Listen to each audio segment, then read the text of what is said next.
I hesitated. Considering the species of vine, attacking it might make it constrict and kill the person at my feet. My stomach turned at the thought. The slithering sound of tendrils reaching toward me reminded me of the lack of time for debate. "Hold still," I commanded.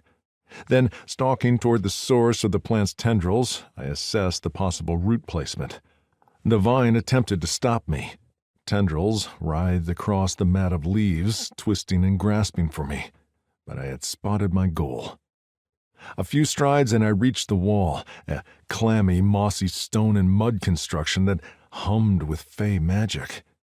I ignored the strangeness of the wall as I fixated on the massive clump of roots. "Time for you to die," I muttered as I stabbed my knife through the center of the base.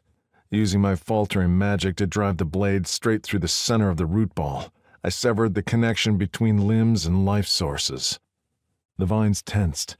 The tendrils pursuing me arched upward as though releasing a silent death scream. And then it all went limp.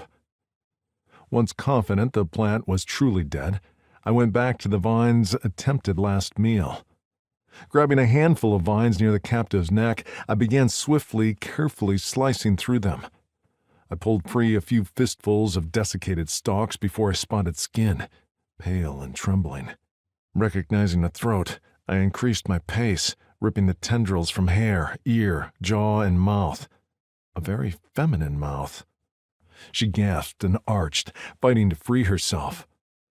I cut away the vines binding her arms. When they came free, she batted my hands away and kicked her legs free herself. Scrambling to her feet, she turned to face me. Wild-eyed and rumpled, she took one look at me and blanched. Wobbling, she sat down hard. "You are fey." "And you are human," I observed banally.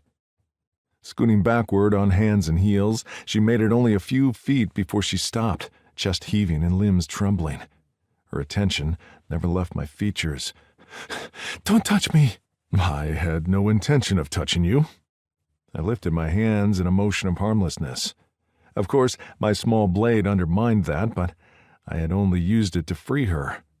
She needed a moment to get past the trauma of what she'd gone through to realize that.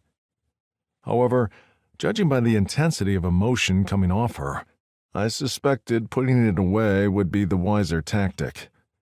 I moved to slide it back into its sheath. She flinched and scrambled back another foot.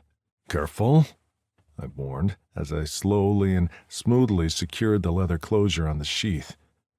"You're going to reach the edge of the light soon. Who knows what's lurking out in the darkness? I would rather not have to rescue you twice in such quick succession." "Why rescue me at all? Aren't you the one who put me here?"